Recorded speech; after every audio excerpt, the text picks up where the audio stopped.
I have no assurances that it'll hold. On a un cessez-le-feu qui est temporaire, qui encore une fois est négocié au fur et à mesure. Il est fragile. I've seen people brutalized. Nobody's ever seen anything like it. No, I have no guarantees that the peace is going to hold. La mise en place des phases à venir sont suspendues, à la fois au contexte intérieur israélien, aux relations, au soutien américain, et puis à l'évolution de cette première phase dans laquelle on est encore. Alors ce cessez-le-feu est fragile parce que, encore une fois, il y a une situation très préoccupante dans le reste des territoires palestiniens, notamment en Cisjordanie, qui peut remettre le feu aux poudres très facilement. Il est fragile parce que la question de fond, à savoir la question politique, n'est pas adressée. Il est fragile parce qu'il est négocié au cas par cas, enfin phase par phase, encore une fois. Et il est fragile parce que on a l'impression qu'effectivement ce cessez-le-feu a été d'une certaine manière imposé par la nouvelle administration américaine à Netanyahou, mais en contrepartie de quoi? Et la question c'est de savoir si la contrepartie c'est la possibilité pour Israël d'annexer le reste des territoires palestiniens et que cette annexion soit reconnue par l'administration américaine.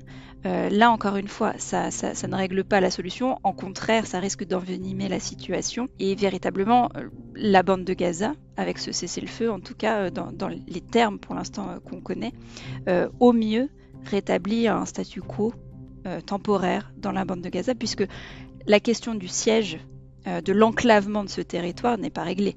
Si ces négociations de cessez-le-feu ne rétablissent qu'un statu quo précaire comme c'était le cas avant le 7 octobre, ça ne règle en rien la situation sur le territoire et ça ouvre même la porte potentiellement à ce qu'il y ait un second 7 octobre.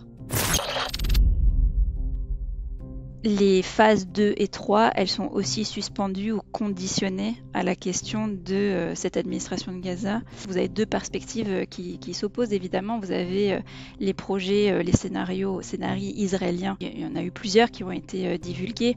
Je pense notamment à un plan qu'un certain nombre de cadres dirigeants israéliens partagent, à savoir le plan Galante qui avait été proposé en janvier 2024 et qui proposait donc une démilitarisation totale de la bande de Gaza, une administration sécuritaire israélienne, donc sous forme d'une sorte de zone C, si vous voulez, donc l'équivalent d'une zone C dans le reste des territoires palestiniens, donc administration sécuritaire israélienne, avec la mise en place de ce qu'ils ont appelé des comités civils non hostiles à Israël.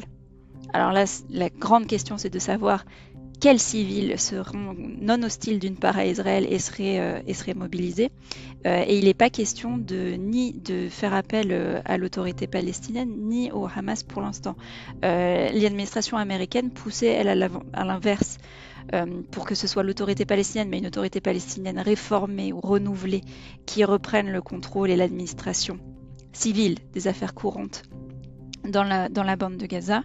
Et puis de l'autre côté, vous avez donc côté palestinien pendant un temps, enfin depuis le 7 octobre, il y a quand même eu un certain nombre d'initiatives de la part des factions palestiniennes, donc Hamas et Fatah au premier chef, de trouver un accord de réconciliation, d'essayer de reformer les rangs, de s'unir pour faire front, former un gouvernement d'union nationale, organiser des élections, etc.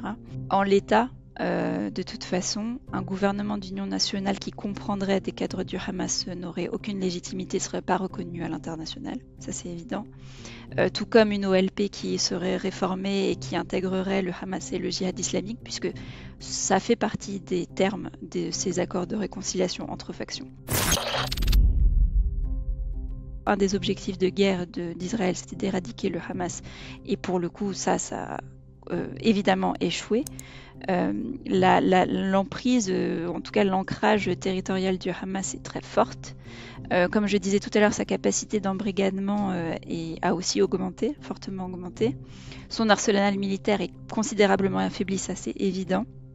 Mais pour autant, ils ont les capacités de le renouveler.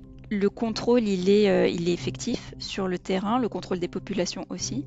Ce qui me fait dire et ce qui me permet de nuancer aussi la popularité du Hamas auprès des Palestiniens de Gaza, qui a quand même évolué depuis le 7 octobre. Alors il est évident que les Palestiniens de Gaza sont beaucoup plus hostiles à Israël qu'au Hamas, après 15 mois de guerre, mais il y a quand même eu une chute importante dans les sondages, et notamment les sondages qui ont été effectués à partir de septembre, de la popularité du Hamas dans la bande de Gaza.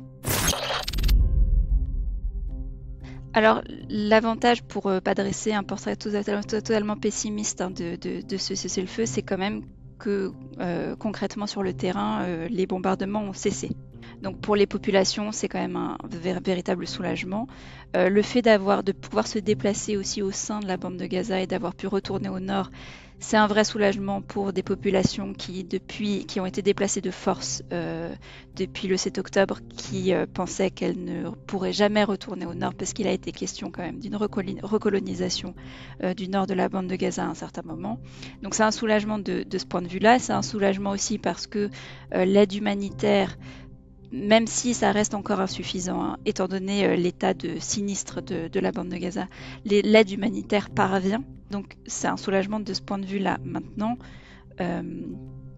les besoins en termes de conditions d'aide humanitaire sont considérables. Et ce qui est aussi préoccupant pour la population, c'est quand même cette décision israélienne d'interdire l'activité de l'UNRWA, du moins à Jérusalem-Est et donc en Israël. C'est vraiment inquiétant dans la mesure où l'UNRWA est quand même l'instance qui actuellement dans la bande de Gaza coordonne la distribution de l'aide humanitaire.